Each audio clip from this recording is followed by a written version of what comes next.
모임이 최대 장점이 설교가 없다는 건데 비대면 예배 드리면서 n분의 우리 목회잖아요.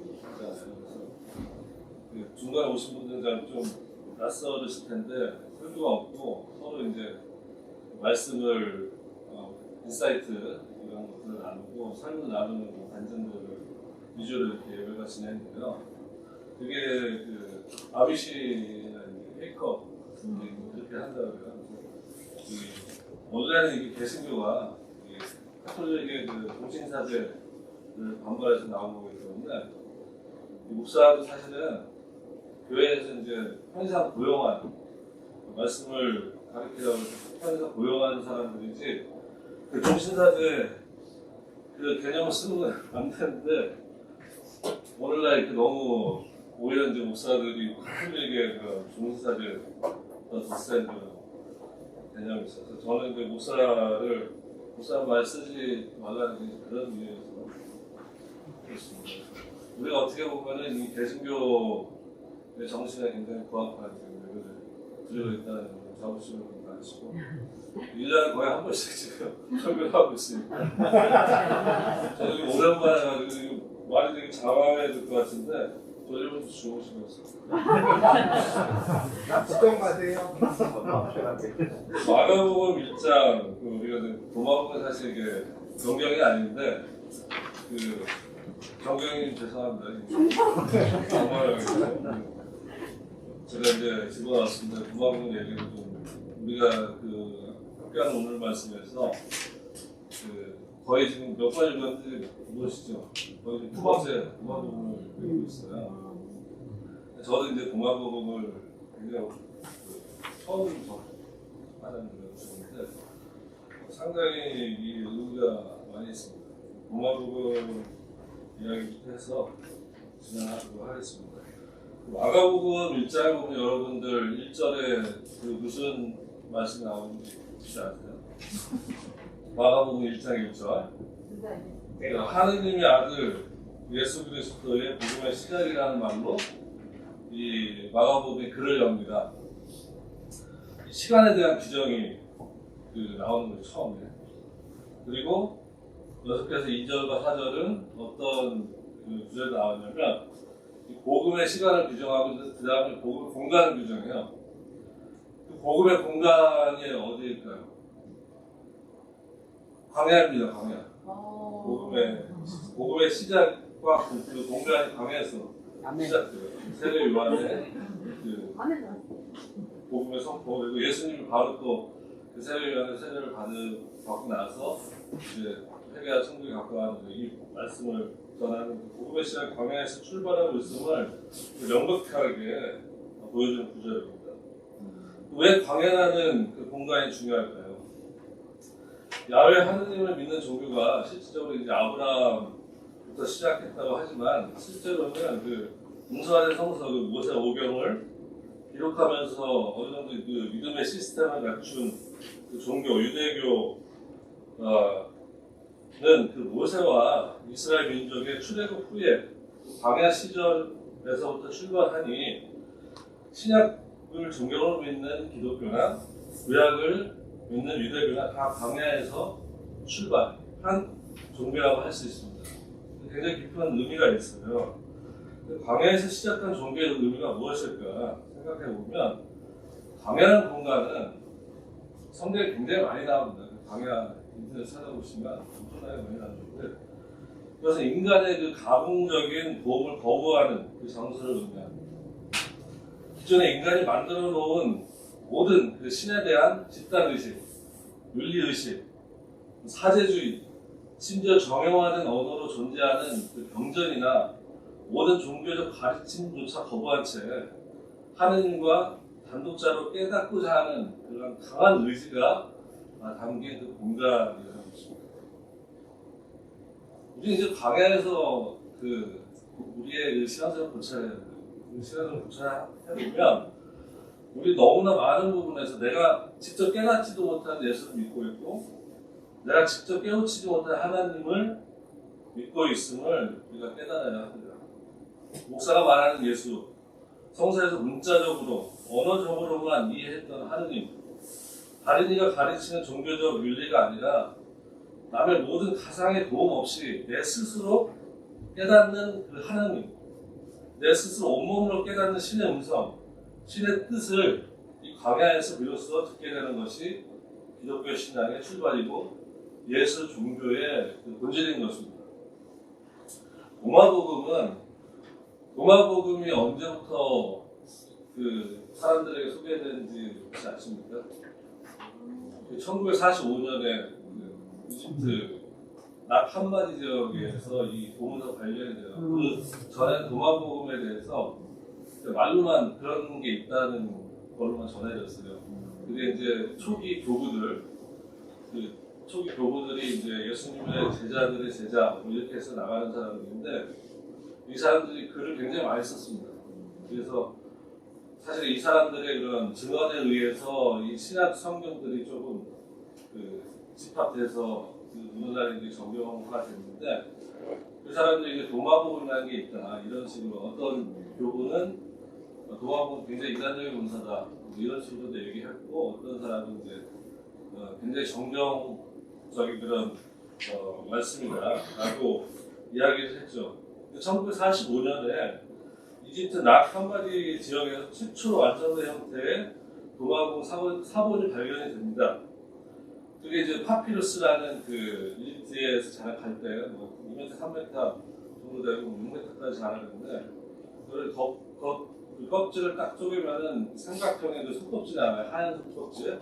그걸 한 뭐 30cm, 50cm 잘라가지고 서로 이렇게 막 이렇게 망치를 이렇게 평평하게 하면은 서로 이렇게 붙는데요. 그래서 여기 이렇게 조개같이 해가지고 거기다 이렇게 적는 형태인데 그 도마복음 사본이 발견됐는데 이걸 연대 측정을 해보니까 한 서기 340년경에 쓰여진 만들어진 도마복음 파피루스 문서로 발견됐습니다. 그 전에 그 19세기 후반에 그 1883년으로 제가 알고 있는데 이집트의 또 옥시크린 지역에서 도마복음에 아주 파편이 발견이 됐어요. 근데 그게 도마복음이라는 걸 몰랐어요. 왜냐하면 너무나 이렇게 작은 파편, 몇 줄 안 되는 그 문서가 발견이 됐기 때문에 거기 지역에서 나오는 한 5천 개의 도문서들이 발견이 됐는데 거기에 이제 신약 성경들의 뭐 마가복음, 마태복음, 그리고 이제 바울 서신 이런 것들 그리고 고대 문학 서적들이 이렇게 발견이 됐는데 파편 조각이 발견됐어요. 그래서 그게 이제 도마복음이구나 이제 사람들이 알게 된 거죠. 그래서 그것도 이제 연대 측정해 보니까 최소한 서기 130년에서 한 250년 경에 제작된 사본으로 이게 판명이 됐고, 그리고 신약 성경 사본이 제일 오래된 게 한 몇 년 정도 될 것 같아요. 지금까지 발견된 것 중에 한뭐 만 개에서 막 5천 개, 제대로 쓸 수 있는 한 5천 개 정도 발견이 되는데 그 중에 제일 오래된 게 서기 80년. 아니 땡입니다. 서기 30년. 완전 땡땡이고. 서기 150년. 150년 뭐 이 정도. 150년에서 180년 이 정도 제일 오래된 게. 그것도 요한복음 그냥 몇 절만 있는 그 파편들이 발견된 거예요. 그러니까 이 도마복음이 굉장히 이제 정말 오래된 그 성경이구나 이런 것들을 이제 알게 되는 거예요. 근데 이 도마복음을 해서 이제 학자들이 말하기로 서기 60년에서 한 250년 경에 문서로 쓰여졌다 이렇게 이제 판명을 하고 있는데 어떤 사람은 이제 30년으로 또 추정돼. 예수님이 이제 동생의 막바지 할 때 예수님 30년에서 서기 30년에서 33년에 돌아가신 걸로 이렇게 대부분 이제 얘기를 하니까 돌아가신 직후 아니면은 예수님 동생이 할 때 쓰여졌다. 이렇게 아주 초기에 그 사본이라는 것이 이제 드러나는 것이죠.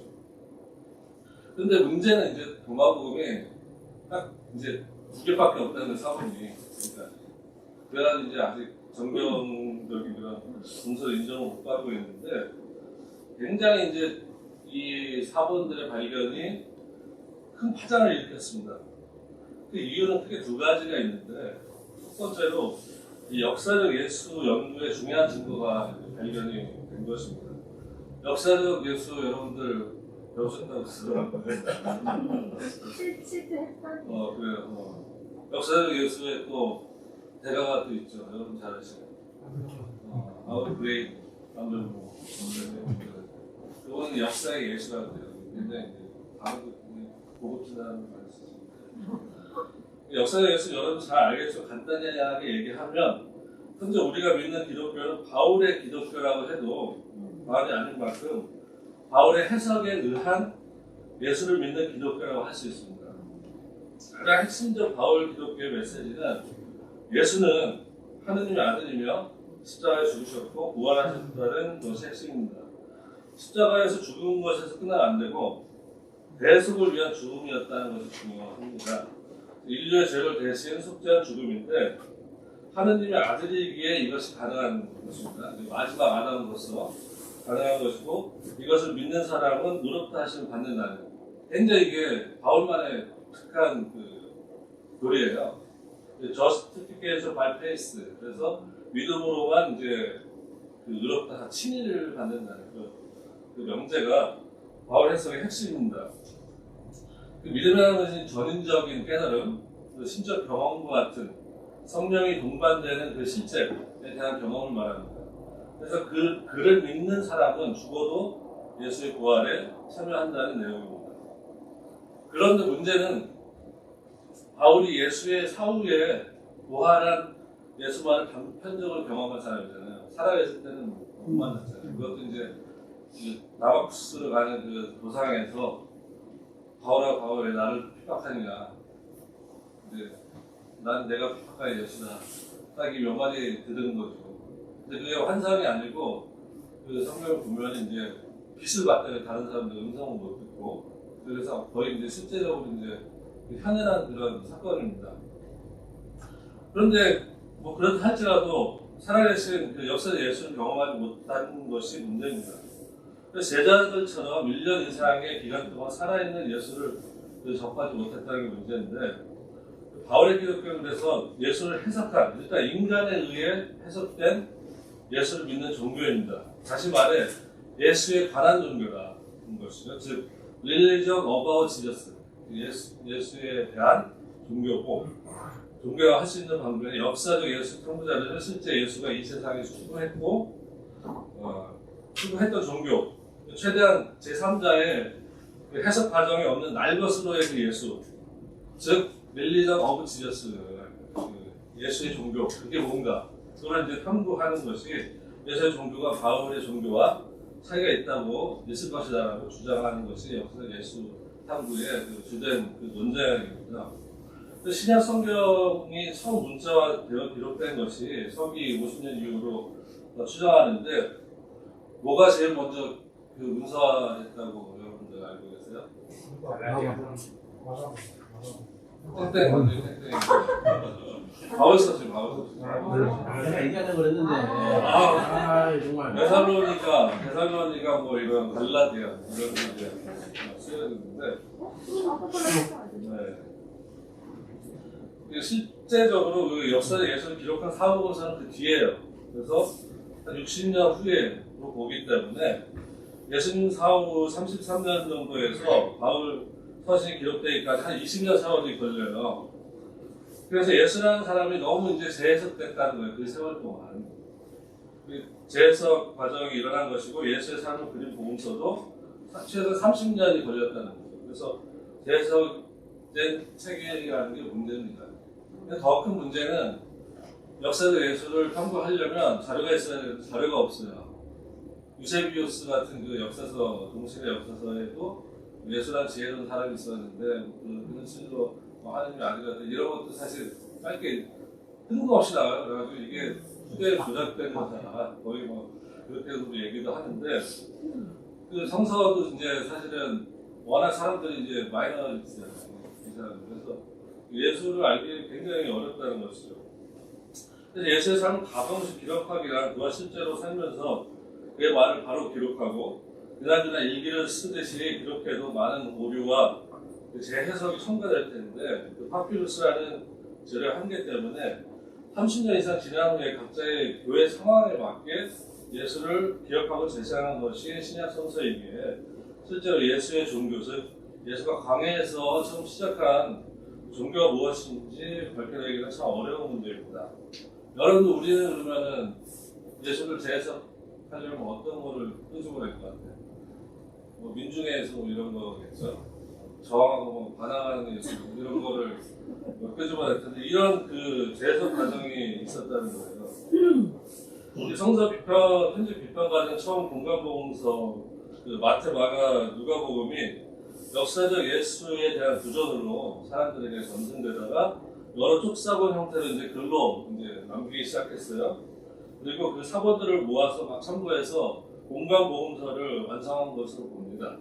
그 공간보험서도 원본이 아닌 또 수많은 또 사본으로 막 사람들에게 편집돼서 돌아다니는 수천 개의 문서가 막 돌아다니는데 오늘날에 그래서 이 정경이라고 하는 그런 뭐 마태복음 1장에서 몇 장까지 이렇게 완성된 문장으로 존재했던 게 아니에요. 사실 성경이 사실 최초의 그 구전에 대한 그 돌고 도는 말부터 해서 그 쪽사본의 그런 여러 가지 편집 과정에 의해서 생겨난 것이 성경이다.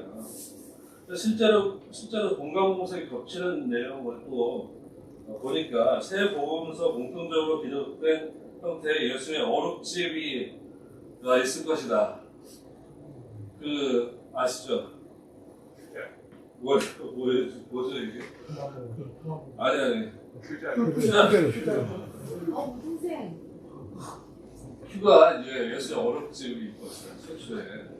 그래서 그게 아직 발견이 안 돼서 이름은 못 지겠고 큐라고 했는데 이게 독일어 만든 이제 벌레라는 쿠발레라는 제가 이거를 또 준비하려고 이 발음도 사실 유튜브에서 굉장히 디테일하게 준비를 했는데 쿠발레라는 그 큐문서 그 앞에 큐로 그랬는데 실제로 발견된 적이 없어서 이렇게 된 건데 그게 이제 뜻이 소스라는 거예요. 그래서 원천 자료라는 뜻의 문서가 있을 것이라 주장해 오고 있습니다. 이들은 거의 최초의 예수 어록집일 것이라고 가정하고 아마도 예수가 하느님의 아들이라거나 십자가에서 대속했다거나 부활했다는 메시지가 없을 것이라고 주장했는데 아니나 다를까 도마복음 보면 어때요? 예수 어록으로만 돼 있죠. 뭐 예수가 이런 뭐 일을 해놨다는 이런 게 전혀 없고 또 십자가 부활이 없어요. 하느님 아들이라는 말도 빠져있고 하느님이라는 단어는 안 나와요. 아버지. 그래서 말로만 주장했던 정경 형태의 복음서 사본들이 큐 문서와 같은 더 초기 형태의 역사적 예수에 가까운 원천적인 자료들을 참고했다는 것이 역사적으로 증명되는 것이 바로 이제 도마복음 사본의 발견이었습니다. 특히 도마복음에는 이 공간복음과 예수의 가르침이 거의 한 50% 이상이 공간보험서와 겹치는 메시지가 있어요. 그리고 공간보험서에 전혀 없는 내용이 나오는데 오늘 본문의 그런 말씀, 이 말씀들의 해석을 발견하는 자, 이게 굉장한 게 또 놀라운 이 디스크립션이에요. 그리고 광나하는 자들이죠. 이거는 정말 뭐 아주 핵폭탄 같은 선언이죠. 이런 그 구절도 나오는데 사실은 그 공간보험과도 전혀 상관이 없는 것도 아닙니다. 이 또한 그 내용 자체가 너무 좋아서 정경만 읽고 있던 그 기독교인들에게 상당한 그 참조 자료가 되는 책이라고 할 수 있습니다. 그래서 이 도마복음의 존재는 그동안 기독교 2000년의 그 역사 속에서 인간이 규정했던 정경 개념 자체가 이 정경이라는 게 인간이 만든 거예요. 인간이 규정한 거예요. 뭐는 또 정경이 아닌데 이거는 여러분들이 또 니케아 이런 회의에서 4세기에 이제 정경화되면서 이게 굉장히 정치적인 그 파워에 의해서 이렇게 된 걸로만 아실 텐데 사실은 그 교구들의 이런 인형품 이런 거 다 이제 하고 사본들 뭐 이런 그 사본들이 워낙 많아요. 이 사본서 사본이 그래서 이제 정경화된 그 다양한 그런 이유가 있어요. 사실은 그런데 뭐 정치적인 것도 물론 굉장히 이제 큰 이유겠죠. 그래서 정교의 모든 하나님의 말씀이 마치 완벽한 원본이 존재하고 완벽한 형태의 문장으로 기록되었다는 상상 자체가 허망하다는 것을 이 도마복음이 말해주고 있는 것입니다. 오히려 도마복음은 하느님의 그 진리 자체가 인간의 언어로 규정된 것이 아니고 영원히 언어 속에 고정된 형태의 진리가 아니라 인간의 삶 속에서 해석되는 진리, 인간의 시간에 녹아드는 진리라는 것을 가르치고 있는 것입니다. 또한 정경이라는 인간이 만든 카테고리를 벗어나 진리를 찾아 광야를 방랑하는 자들처럼 인간의 모든 집단의식, 집단신앙에서 빠져나오는 순례자가 될 것을 가르치고 있는 것이 도마복음입니다. 또한 도마복음이 인기가 있는 이유가 제가 좀 이거 사전에 좀 주장하는 건데 현대 철학과 상당히 비슷합니다. 현대 철학의 근간을 열어주었던 그 프리드리히 니체의 철학 방식과 비슷한 면이 많아서 현대인들이 친숙하게 생각하는 듯합니다. 니체의 철학의 해체주의라고 우리가 쉽게 말하는데 그것은 영원한 진리에 대한 존재나 신과 같은 절대적인 존재가 모두 인간의 해석에서 나오는 것이므로 진리는 아예 존재하지 않고 인간의 해석만이 존재할 뿐이다 라고 주장하고 있기 때문입니다. 더 나아가 기존 종교가 해석한 집단의식의 산물인 그런 신은 없다. 인간의 망상일 뿐이다. 그래서 신은 죽었다라고 주장을 하고 있어요. 근데 니체가 감히 신은 죽었다 이렇게 얘기하는 건 아니라고 제가 알고 있고 자라투스트라 보면 이제 자라투스트라는 그 가상의 그 선지자가 나와서 신은 죽어 있다는 것을 너희가 듣지 못했느냐 이런 식으로 나오는데 그래서 이제 그 신은 사실은 절대적인 신을 얘기할 수도 있겠지만 인간이 지금까지 인간이 만들었던 그 집단의식의 신입니다. 그거는 망상일 뿐이다라고 선포하는 거죠. 니체가 주장한 또한 인간의 이상적인 모습인 위버벤시라는 위버벤시가 이제 전에는 초인이라고 번역되었는데 영어권에서 어떻게 초인이 번역된지 혹시 아십니까? 영어권에서 슈퍼맨이라고 번역이 되는데 이제는 이제 사람들이 너무 이게 오역이 많으니까 위버맨시라는 그 언어를 써요. 한마디로 위버라는 것은 인간 위의 존재라는 그런 뜻인데 기존의 그 인간 집단을 가미한 모든 구습에서 벗어난 그 인간 상태 그 상태를 의미하는데 그 모습이 기존 유대교에서 강요하는 인간이 만들어낸 모든 구습적 율법 해석을 뛰어넘어서 새로운 윤리 하느님과 유대인 간의 인종적 관계를 넘어서 사회적 이방인들과의 새로운 관계를 맺는 그 예수의 파격적인 이 선택의 모습이 니체의 이상적인 인간의 모습인 그 위버맨시와 굉장히 닮아 있다고 저는 좀 생각을 하고 있습니다. 그래서 니체는 말하기를 사람이라는 먹구름을 뚫고 그 먹구름이라는 것은 사람이라는 먹구름이라는 뜻은 인간이 만든 그 집단의식과 편견의 한계의 먹구름을 말하는데 그 먹구름을 뚫고 내리치는 번개불과 같은 깨달음의 인간이 되라고 말하고 있습니다. 기존 종교 질서에서 나와서 홀로 대면하는 그 하느님을 찾아 나서는 여정이 바로 복음의 시작인 것입니다. 예수의 종교의 출발은 즉 인간의 기존 종교의 선입관을 탈피하는 종교이고 인간이 만든 모든 관념에만 존재하는 그 영원한 진리가 아니라 인간에게는 오늘 나의 삶에 실현되는 시간 속의 진리가 필요한 것이지 오늘 나의 삶에 아무런 영향도 미치지 못하는 그런 영원한 진리는 필요 없다는 거예요. 그런 관련적인 진리를 거부하는 종교가 바로 도마복음이 말하는 예수의 종교의 모습인 것입니다. 블랙 라이브스 매터 여러분 이거 흑인의 생명도 선언하자 많이 들어보셨죠? 블랙 라이브스 매터라고 하면은 흑인의 생명도 중요하다, 혹은 흑인의 삶도 중요하다, 혹은 흑인의 목숨이 달린 문제다. 이거 아주 이면적인 이렇게 해석이 될 수 있겠는데요. 이 운동은 이제 2012년에 트레이번 마틴이라는 17세의 고등학생이 플로리다주의 자신의 집에서 세븐일레븐에 그 세븐일레븐 편의점에 들려서 막대 사탕 봉지를 사서 들고 친척집을 방문하려다가 그 친척집이 타운하우스예요. 타운하우스가 뭐냐면 그 10년 동네 그런 판교 거기 이제 그 집들 이렇게 개인주택 많이 있잖아요. 이제 한 회사에서 그 개인주택 공급 같은 거 다 지어놔요. 한 수십 개를. 그래서 이제 거기를 한 회사 다 관리하는 그런 시스템이 이제 타운하우스인데 거기에 그 타운하우스에 친척집을 방문하려고 막대 사탕을 들고 포스트를 쓰고 17세 그 흑인 학생이 걸어가고 있는데 조지 짐머맨이라는 이 사람이 이 흑인이 후드티를 쓰고 어슬렁어슬렁 거리면서 마약에 취한 듯이 걸어가는 것 같다며 경찰에 막 신고를 합니다. 그리고 그 아이를 막 쫓아가요. 쫓아가다가 이제 왜 쫓아오냐 뭐 마약했지 막 이러면서 언쟁을 막 벌이다가 막 둘이 막 이렇게 땅바닥에 그 부르면서 싸우게 됩니다. 그 과정에서 총을 쏴버립니다. 그 짐머맨 사람이 백인이고 약간 제가 알기로는 히스패닉 섞인 사람을 알고 있는데 그 사람은 경찰도 아니고 그냥 그 말하자면 뭐 ADT 그런 그 뭐죠 그 세큐리티 그 경호관 뭐 이런 사람인데 불법적으로 이 총을 가지고 이제 쏜 거예요. 아 그런데 그 타운하우스가 전년도에는 이제 8건, 9건의 그런 그 도둑과 주거 침입이 있었던 곳이라고 합니다. 그래서 근데 이제 전과도 없고 무죄한 마틴이 범죄자로 오인이 되어서 불법적으로 무장한 민간인에게 쫓기며 살해되었는데 짐머맨이 무죄 판결로 이제 풀려나게 됩니다.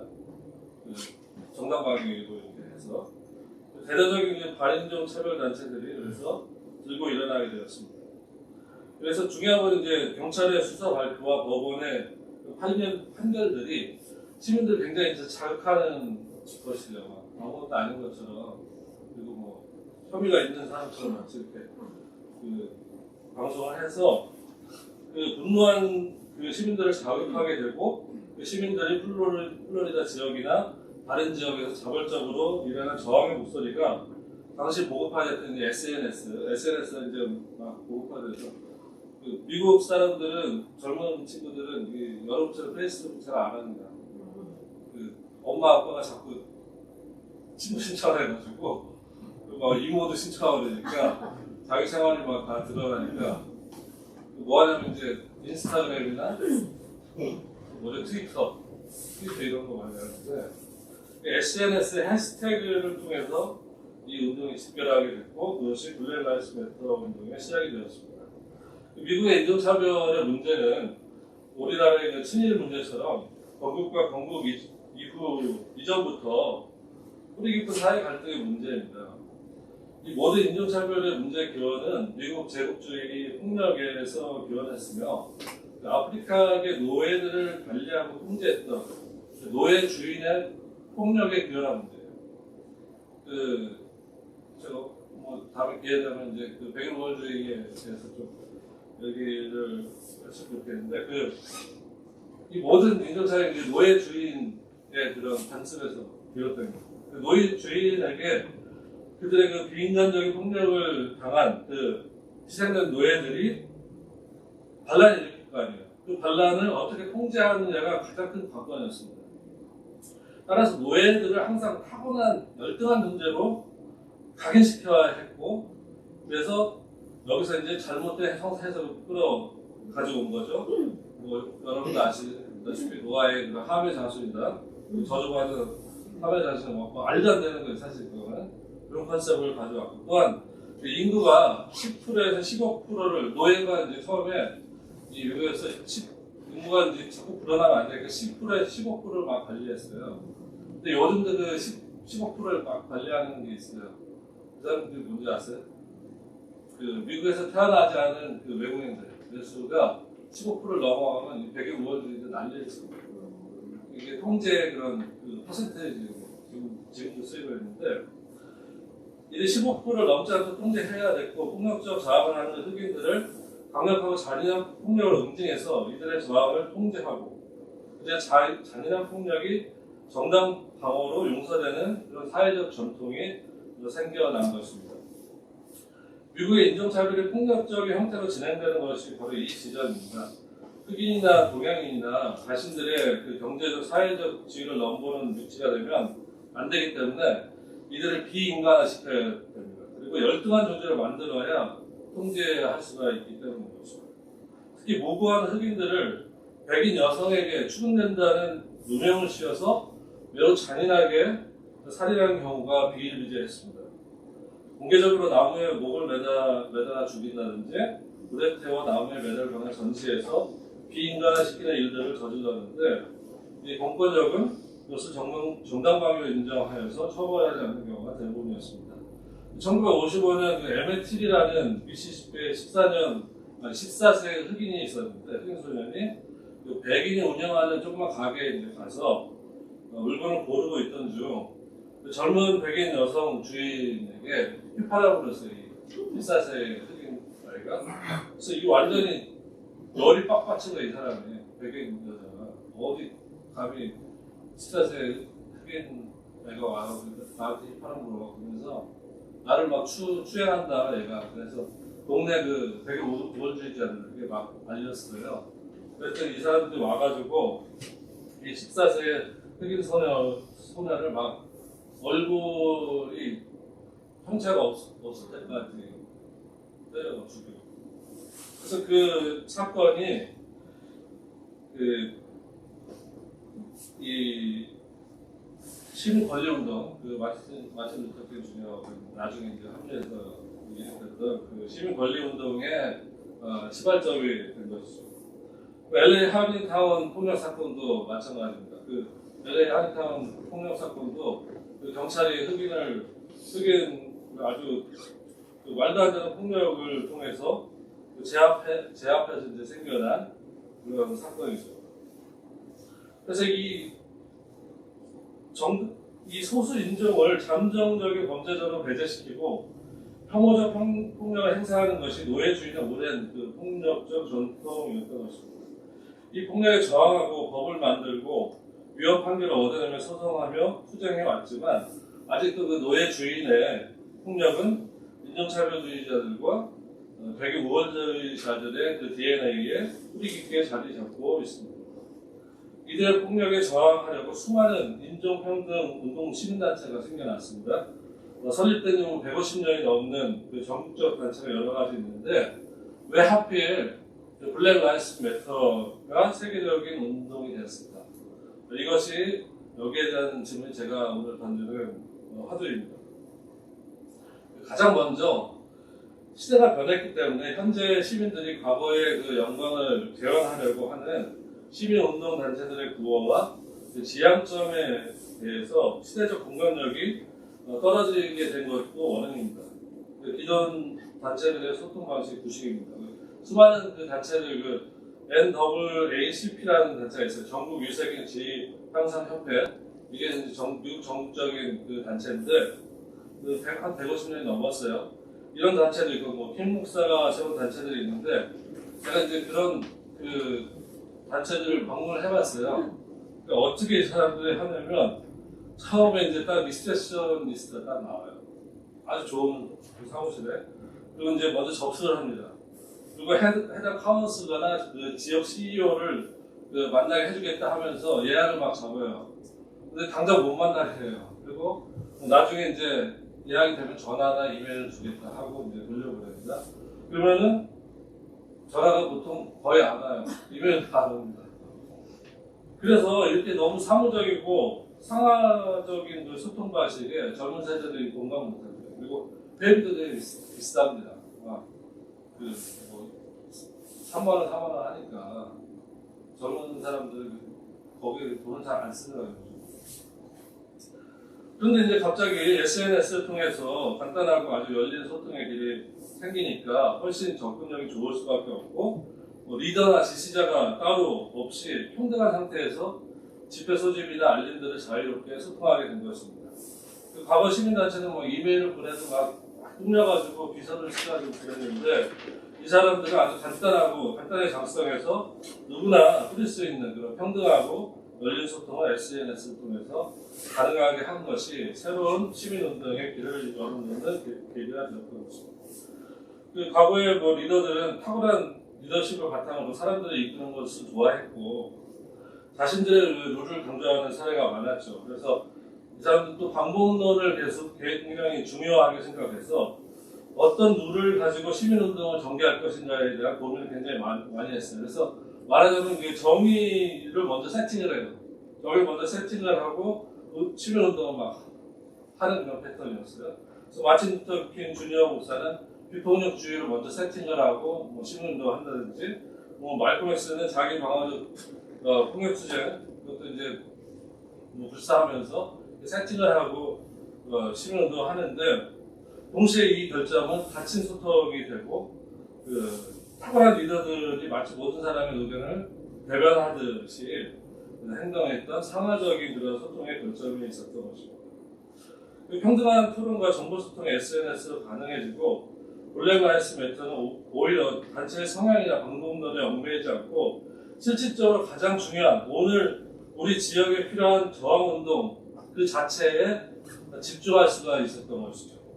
어떤 뛰어난 리더가 그럴듯한 방법론을 제시하면서 탁월한 그런 언변으로 사람들을 끌어모으는 그 과거의 메커니즘에서 벗어나서 누구나 뭘로 하죠? 해시태그를 통해서 서로 막 연결이 되는 거예요.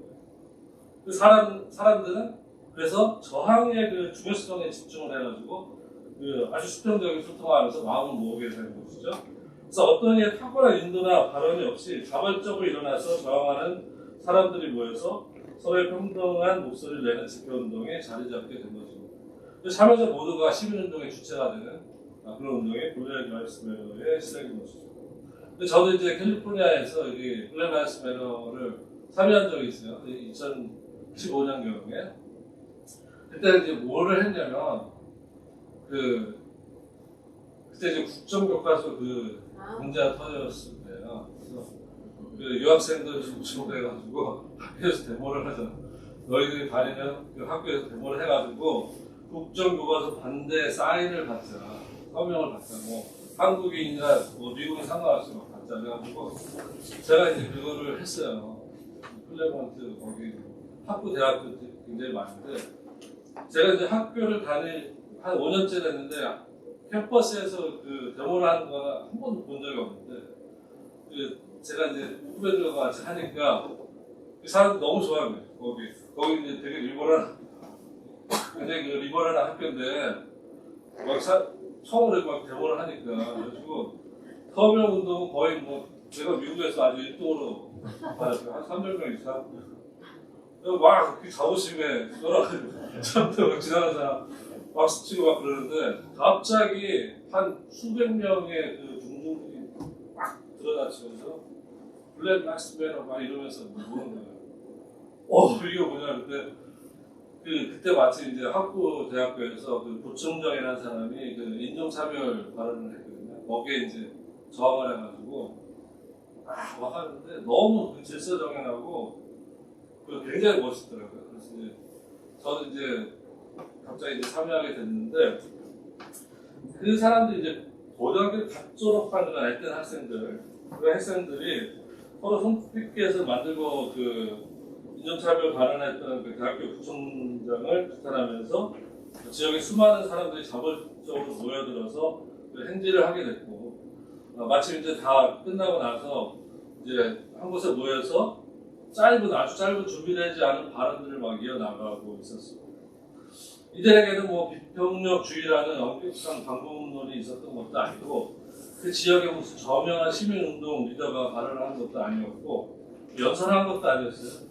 그리고 굉장히 어설프지만은 우리의 저항한 자유로운 개인으로 저항운동에 참여한 것이었습니다. 그 저항운동 누구나 쉽게 함께 할 수 있으며 누구의 목소리도 들려지게 되는 그 평등한 공간이었고 유명한 개인이 아니고 자신들의 깨달음이 서로 빛을 발하는 그런 순간이었습니다. 그래서 그 부총장 어떻게 됐을까요? 어떻게 하세요? 바로 잘렸습니다. 그거 한 번 해가지고 바로. 네. 누구에게나 그 열린 공동체, 저항하는 그 자체에 집중하며 특별하게 정해진 룰에 얽매이지 않는 아주 자유롭고 평등한 시민 운동의 길을 블랙 라이브스 매터가 열어놓은 것입니다. 이 블랙 라이브스 매터는 기존의 사회적 구습의 억압에서 저항운동 자체를 해방하려는 또한 성평등 운동을 논의하고 있습니다. 공동 설립자로 되어 있는 3명의 여성 리더가 있는데 이 사람들이 다 자기 성 정체성을 퓨어라고 해요. 퓨어. 제일 또 아주 따르는 있는 성 정체성이죠. 이 사람들이 이제 사회적으로 강요하는 시스 젠더라는 그 개념 아세요? CIS, 시스 젠더라는 게 있는데 그게 남성과 여성만을 그 성으로 규정하는 그 기존의 그 낡은 성정체성 방식인데 이 장벽을 깨는 성평등 운동으로 그 세계에는 또한 깊은 그 공감을 얻고 있는 운동이 되었습니다. 이 사람들 또한 해방자는 또한 치유자이다. 그리고 그런 명제로 모든 억압받는 사람들을 위해 싸우며 저항 자체가 해방의 시작이며 모든 해방자는 또한 피억압자들을 치유하는 치유자가 되어야 한다. 라고 설파하고 있는 것이었습니다. 근데 여러분들 이제 이 주보의 그림을 살펴본 것을 보시면 이게 이퀄리티하고 에쿼티라는 그 개념의 차이를 설명한 거예요. 그래서 뭐 우리나라 그 586 세대도 마찬가지고 그 1960년대까지 1965년에 이제 차별법이 폐지가 됐는데 미국에서 그게 이제 이퀄리티 싸움이에요. 이퀄리티 싸움. 굉장히 이제 수평적인 고정적인 평등을 의미하는 거고 이 에쿼티는 굉장히 유동적이고 사람들의 그 정황에 맞는 그 평등을 의미합니다. 그래서 지금은 이 유동적인 평등, 그 에쿼티의 시대, 그 에쿼티의 문제에 집중하는 운동이라는 것이죠. 그래서 어느 정도 이제 우리 사회가 민주화가 됐고 시민사회가 된 현재 사회에서 글로벌 자본으로 인한 불평등의 심화가 이제 시민의 권리를 가장 위협하는 이슈가 되었습니다. 기존의 586의 정의 개념으로 뭐 적폐를 타던다, 삼성이 망해야 나라가 산다, 이런 식 등의 공동의 적이 있는 그런 정의 추구 운동이 어떻게 됐어요? 이미 그 적폐 세력들이 문어발처럼 뭐 완전히 다 그 사회 곳곳에 그 책임을 다 떠넘기면서 퍼져 있죠. 또 뭐 삼성이라는 걸 어떻게 정의할 때 글로벌 자본으로 다 전 세계에 좀 퍼져 있는데 그 586 세대가 이제 공동의 적을 쫓고 수평적이고 고정된 그 평등 이퀄리티를 쫓다가 어떻게 됐냐면 자신들의 자녀들이 자기 세대들보다 더욱 심화된 그 불평등으로 생활 속에 이제 세분화되어가지고 침투해버린 아주 구체적이고 디테일한 불평등에서 오는 그 에쿼티의 부재의 그 고통에 그 시달리고 있다는 사실을 간과해버린 거예요. 뭐 죄송하지만 이제 조홍 사태나 전 서울시장의 이슈를 보면은 뭐 제가 그분들을 이렇게 비판해서 얘기하는 게 아니고 이 그 이슈 자체를 보면 젊은이들은 이 에쿼티를 원하고 있는 거예요. 에쿼티를 원하고 있는데 얼마나 이 에쿼티 문제에 감각이 떨어진 세대인지 여러분들이 좀 알게 되실 겁니다.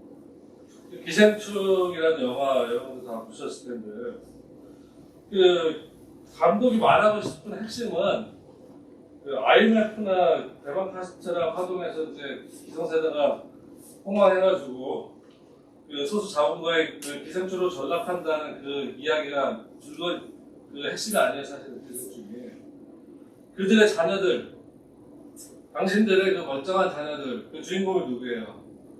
최우식이라는 아주 잘생긴 배우죠. 박수담 아주 그 반반한 그런 아주 빛이 나는 그런 딸인데 이런 순수한 자녀들이 사회의 희망이 되는 게 아니라 당신들보다 더 끔찍한 그런 기생충으로 살아간다는 것을 보여주는 영화입니다.